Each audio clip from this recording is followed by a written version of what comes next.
Olá, você acompanha agora a Semana nas Redes, programa semanal para as redes sociais veiculado nas tardes de segunda-feira. É conduzido pelos jornalistas Marcos Rogato e Jaqueline Malta. Em poucos minutos, você fica por dentro dos acontecimentos da região metropolitana de Campinas, do Brasil e do mundo. Destaques dos principais veículos de comunicação e nesta edição retrospectiva de 2020. A Semana nas Redes começa agora. O Aeroporto Internacional de Viracopos recebeu na véspera de Natal lote com 5,5 milhões de insumos da vacina Coronavac. Até 31 de dezembro, outros 2 lotes devem desembarcar em Campinas para assegurar ao Instituto Butantan 10,8 milhões de doses da vacina. A Agência Nacional de Vigilância Sanitária, a Anvisa, ainda precisa aprovar o uso do imunizante. O estado de São Paulo retorna à fase vermelha do plano de retomada da economia nos dias 1, 2 e 3 de janeiro para evitar a disseminação do novo coronavírus. Nesta fase, apenas atividades essenciais como farmácias, mercados e padarias podem funcionar. Nessa semana, Chile, México e Costa Rica começam a vacinar contra a Covid-19. A Argentina recebeu 300 mil doses da vacina russa Sputnik V e o governo anunciou que a vacinação começará amanhã. O Equador iniciará em janeiro e a Colômbia em fevereiro. O Brasil fica para trás, pois é um dos poucos países do continente sem previsão oficial para o início da campanha. Em decisão do Procurador-Geral da República, Augusto Aras, a força-tarefa curitibana da Operação Lava Jato só tem mandato para funcionar até o dia 31 de janeiro de 2021. Se nada mudar, é possível que o grupo de 14 procuradores dedicados à investigação deixe de existir. Bolsonaro se junta ao PT e outros partidos da oposição contra projeto de lei que facilita a venda de terras a estrangeiros. O presidente afirmou que vai vetar a proposta aprovada no Senado neste mês, caso o Congresso aprove o projeto. Brasil proíbe a aterrissagem de voos que tenham origem ou passagem pelo Reino Unido. As restrições temporárias seguem recomendações da Agência Nacional de Vigilância Sanitária após a descoberta de uma variante do novo coronavírus que circula no Reino Unido e foi considerada mais contagiosa. As restrições também abrangem as fronteiras terrestres ou aquaviárias. O novo Fundeb, o Fundo Voltado para Investimentos da Educação Básica e Valorização dos Professores, foi aprovado pelo Congresso. Por meio de proposta de emenda à Constituição, se tornou permanente. Na sexta-feira, Jair Bolsonaro sancionou a lei e o novo Fundeb começa a valer em janeiro, com o aumento gradativo da contribuição do governo federal no fundo. Para você ficar ainda mais informado, destacamos agora as manchetes das principais revistas nacionais. Começo pela Veja, que esta semana tem o título 2020 já vai tarde. No ano que entrou para a história por causa da pandemia, não há muito a celebrar, mas ao menos 2021 começa com a esperança luminosa da vacina. Na Veja São Paulo, balanço generoso. Aborda paulistanos e empresas que fizeram a diferença na pandemia. Trabalho voluntário e companhias que bateram recorde ao doarem 5,5 bilhões de reais. Na revista Época, reconstruir o futuro. Os avanços tecnológicos forçados pela pandemia, o imperativo da agenda ambiental na era Biden, as razões para não temer uma onda de reinfecção e as lições para evitar outro ano perdido nas escolas. A Cruzoé tem o título Afirma. Como se articulam advogados criminalistas e filhos de ministros dos tribunais superiores alvos de investigações para blindar-se na justiça, implodir a Lava Jato e manter-se longe do alcance da lei. Na capa da Isto É, 2020, um ano em luto. Quase 200 mil vidas foram ceifadas pela Covid-19, uma tragédia que jamais será esquecida. Mas a luz no fim do túnel, a vacina já é uma realidade no mundo e em breve será aplicada no Brasil. Na Carta Capital 2020, o ano em que perdemos contato. A edição especial traz grandes nomes para falar do futuro. Entre eles, Ailton Krenak, que trata da vitória do necrocapitalismo. Já Lilia Schwartz e Heloise Starling abordam o retrocesso civilizatório no negacionismo.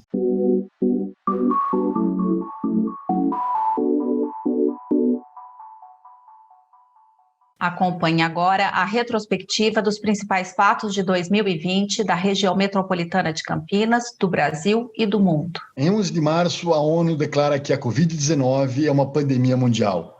No dia 20, o Brasil adota o isolamento social. E em Campinas, a quarentena teve início em 23 de março. Apenas serviços essenciais podiam funcionar.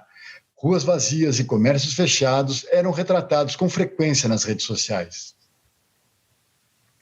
Mais de 7.600 empresas encerraram suas atividades neste ano na região metropolitana de Campinas. Os dados são da Junta Comercial do Estado de São Paulo e abordam os pedidos de cancelamento do Cadastro Nacional de Pessoa Jurídica, o CNPJ, registrados de janeiro a outubro. Campinas lidera o ranking com 3.180 empresas encerradas nesse ano. Em seguida vem Indaiatuba com 776 e Americana com 744. Para especialistas, grande parte desses fechamentos se deve aos impactos econômicos da pandemia. Em novembro, após 30 anos, mulher volta a ouvir com cirurgia inédita em Campinas. Ana Lira Macedo, que ficou surda aos 11 anos de idade devido ao agravamento de uma sinusite, foi a primeira paciente a receber o equipamento em Campinas e a segunda em todo o Brasil. Ela recuperou 100% da audição com prótese de vibração óssea conectada por ímãs. Dário Saad foi eleito prefeito de Campinas. O seu vice é Vanderlei de Almeida. Dário afirmou que tem duas prioridades para os próximos 4 anos: cuidar da saúde, porque a pandemia ainda não acabou, do emprego e da geração de renda. Campinas também se destacou na corrida pela vacina contra a Covid-19. O hospital da Unicamp tem voluntários testando a vacina Coronavac, fabricada pela chinesa Sinovac, em parceria com o Instituto Butantan. A vacina da Johnson & Johnson está sendo testada pelo Hospital da PUC Campinas. Em julho, o presidente Jair Bolsonaro sancionou o novo marco legal do saneamento básico. A meta é garantir atendimento a 99% da população com água potável e 90% com tratamento e coleta de esgoto até 31 de dezembro de 2033. Segundo o Trata Brasil, quase 17% da população não tem acesso ao abastecimento de água tratada. São mais de 35 milhões de brasileiros sem esse serviço básico. Na coleta de esgoto, estamos ainda piores, pois apenas 53% dos brasileiros têm acesso a ela. São quase 100 milhões de habitantes sem sistema de esgoto. No setor da moradia, o governo federal lançou em agosto o programa Casa Verde e Amarela. A proposta é atender cerca de 1,6 milhão de famílias de baixa renda com financiamento habitacional até 2024. Segundo a ONG Habitat Brasil, mais de 6,35 milhões de famílias não têm uma casa para morar. E isso se traduz em cerca de 30 milhões de pessoas sem um teto para viver e abrigar suas famílias. Outro dado se refere às famílias que têm moradia, mas em condições bastante precárias, como palafitas e barracos insalubres. Dar a essas habitações condições dignas demandaria R$10 mil por unidade às contas do governo federal. Como são 10,8 milhões com estrutura inadequada, seriam necessários 108 bilhões de reais apenas para as reformas que propiciariam as melhorias. O Banco Central estima que o Produto Interno Bruto brasileiro caia 4,4% em 2020.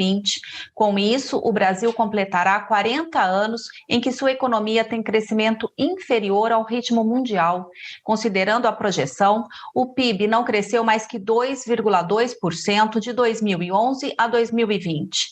No mesmo período, o PIB global cresceu 30,5% de acordo com o Fundo Monetário Internacional. Números de dezembro mostram certa retomada com geração recorde de emprego formal. Mesmo assim, o ano termina com taxa de desemprego de 14,2%. Pior média recente, com 14 milhões de desempregados no Brasil. No setor das privatizações, uma das grandes promessas de campanha de Bolsonaro, pouco progresso foi conquistado. Neste mês, o governo anunciou a meta de privatizar 9 empresas em 2021. Até o 4º trimestre do próximo ano, espera-se concluir a venda dos Correios e da Eletrobras, entre outras estatais. Em relação às medidas anticorrupção, a Lava Jato completou 6 anos em março. Ela prendeu 293 pessoas e, conforme a força-tarefa, devolverá 14,3 bilhões de reais aos cofres públicos. Mas a operação sofreu revés esse ano. Os procuradores apontam momentos em que Bolsonaro agiu para enfraquecer a operação. Seria o caso da nomeação do atual Procurador-Geral da República, Augusto Aras, da fritura e posterior demissão do ex-ministro Sérgio Moro e das mudanças no Conselho de Controle de Atividades Financeiras. E ainda o novo integrante do Supremo Tribunal Federal, Cássio Nunes Marques, que, indicado por Bolsonaro, se uniu à corrente crítica à Lava Jato. A queda de despesas obrigatórias e um leve aumento nas receitas fizeram a equipe econômica melhorar a previsão de déficit primário em 2020. A estimativa caiu para 844 bilhões de reais. O valor consta no relatório bimestral de avaliação de receitas e despesas entregue em novembro pelo Ministério da Economia ao Congresso Nacional. No resumo do ano, o meio ambiente saiu perdendo. As queimadas e o desmatamento no Brasil foram notícias de destaque na imprensa mundial. O Observatório do Clima afirmou que o país deve terminar o ano com 20% de aumento em sua emissão de gás com efeito estufa. Já o mundo teve queda de 7%. Os dados ambientais do país pioram e a Europa promete impor restrições com limitação em importações e perda de investimentos. O auxílio emergencial, benefício financeiro concedido pelo governo federal, ajudou 5,8 milhões de trabalhadores informais, autônomos e desempregados. Deste total, 1,6 milhão são beneficiários do Bolsa Família.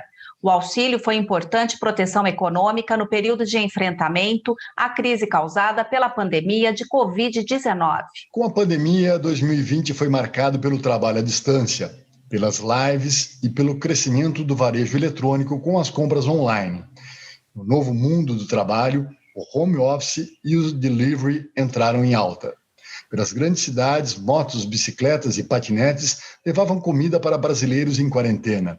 O aumento do uso de aplicativos, especialmente os de videoconferência, foi a forma virtual de encontrar as pessoas nesse novo normal. O Ministério da Saúde teve 3 ministros neste ano e restringiu o acesso a dados sobre o coronavírus no Brasil. Então, os veículos de comunicação, G1, o Globo, Extra, o Estado de São Paulo, Folha de São Paulo e o UOL decidiram formar uma parceria inédita para divulgar em conjunto dados da Covid-19 no país. Desde julho, o chamado Consórcio de Veículos de Imprensa divulga de forma transparente os dados das secretarias estaduais da saúde com o número de infectados, curados e de mortes por Covid-19. Na educação, 2020 ficará marcado pelo fechamento das salas de aula para conter a transmissão da Covid-19. O ensino remoto expôs o acesso desigual dos estudantes à tecnologia necessária para continuarem aprendendo. Das notícias internacionais, destacamos a pandemia do novo coronavírus, que matou quase 1.800.000 pessoas pelo mundo, a confirmação do Brexit, acordo que separa o Reino Unido da União Europeia, a morte de milhares de animais nos intensos incêndios na Austrália e no Brasil, e o fortalecimento da luta por respeito e igualdade das vidas negras. Também tivemos infestações de gafanhotos, atentado na Catedral de Nice, o envenenamento do opositor do presidente russo Vladimir Putin, a morte de centenas de pessoas na Grécia e na Turquia após um intenso terremoto e a vitória de Joe Biden ao cargo de presidente dos Estados Unidos. O destaque na área da sustentabilidade é para o ESG, sigla em inglês para governança ambiental, social e corporativa, que vem ganhando corpo nas decisões de investimentos globais. A adoção de uma agenda ESG traz impactos positivos para uma empresa. ESG pode ser usado para investimentos com critérios de sustentabilidade. Em vez de analisar aspectos financeiros, por exemplo, investidores também observam fatores ambientais, sociais e de governança de uma companhia. Em um ano marcado pela Covid-19, a boa notícia é que mais de 20 países já começaram a imunizar a população contra a Covid-19. A Rússia foi a primeira nação a imunizar pessoas idosas de grupos de risco e profissionais de saúde. Já a Suíça foi o primeiro país do mundo a aprovar uma vacina contra a Covid-19 sob o procedimento padrão e não para uso emergencial. Os suíços estão sendo imunizados com a vacina da Pfizer-BioNTech. Na América Latina, o México saiu na frente e é o primeiro país latino a aplicar a vacina contra o coronavírus. As vacinas que estão sendo utilizadas pelas nações são a da Pfizer-BioNTech, a Moderna, a Sputnik V e as chinesas Sinovac e Sinopharm. Entre os trend topics dos assuntos mais comentados nas redes sociais no ano, tivemos as fake news. Pesquisadores da Universidade de Cornell, nos Estados Unidos, mostraram que o presidente Donald Trump foi o maior impulsionador de postagens com informações falsas sobre a pandemia de Covid-19. Os pesquisadores analisaram 38 milhões de artigos na imprensa em língua inglesa e o presidente da maior nação do mundo também foi o maior divulgador de fake news.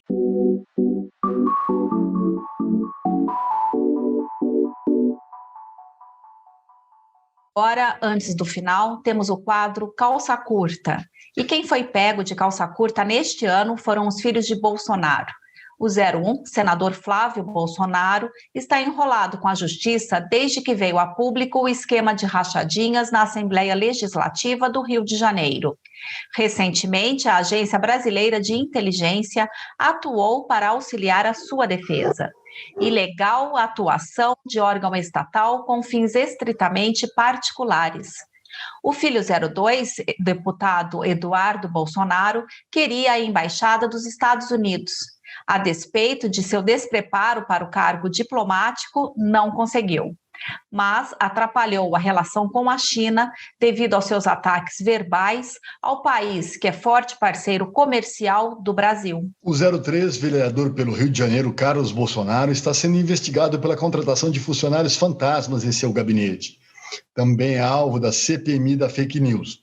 Depoimentos apontaram a participação de Carlos e de seu irmão Eduardo em campanhas na internet para atacar adversários políticos com o uso frequente das notícias falsas.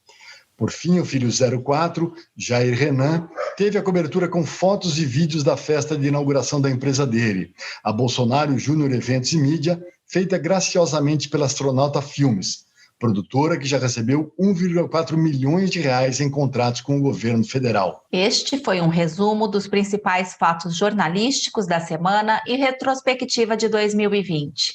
As fontes de A Semana nas Redes de hoje foram Correio Popular, A Cidade On Campinas, G1, CNN Brasil, IG Último Segundo, Folha de São Paulo, Estadão, UOL, Twitter, Euronews e as revistas Veja, Época, Isto É, Cruzoé e Carta Capital. A Semana nas Redes é gravada em home office, sem equipamentos profissionais, mas com rigor na checagem dos fatos. Isso para oferecer a você um resumo jornalístico fiel de alguns dos mais conceituados veículos de comunicação. Você pode enviar perguntas, sugestões ou comentários para o e-mail contato@asemananasredes.com.br. Ficamos por aqui. Desejamos um ano novo com muita saúde e paz. Faremos um breve retrocesso e retomaremos no dia 14 de janeiro. Obrigado pela companhia, excelente semana e até a próxima edição de A Semana nas Redes.